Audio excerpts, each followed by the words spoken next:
শ্রম ও কর্মসংস্থান এবং নৌপরিবহন মন্ত্রণালয়ের উপদেষ্টা ব্রিগেডিয়ার জেনারেল অবসরপ্রাপ্ত ডক্টর এম সাখাওয়াত হোসেন বলেছেন 28 তারিখের মধ্যে শ্রমিকদের বকেয়া টাকা পরিশোধ করতে হবে। সেটি না করলে যাদের বিরুদ্ধে মামলা আছে তারা গ্রেপ্তার হবেন। যেসব মালিকের বিরুদ্ধে ওয়ারেন্ট জারি হয়েছে তারা বিদেশে থাকলে রেড অ্যালার্ট জারি করতে বলেছি।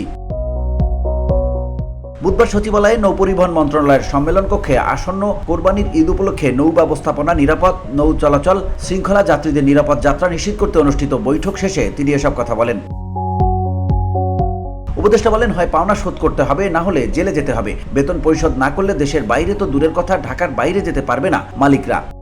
নৌ পুলিশ এবং কোস্ট গার্ড তারা থাকবে এবং যাত্রীদের সিকিউরিটির জন্য প্রত্যেকটি লঞ্চে 5 তারিখের পর হতে আনসার থাকবে।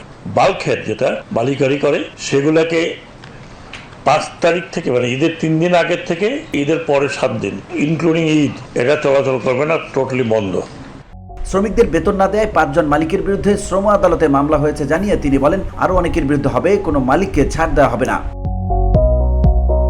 VOD Bangla news desk.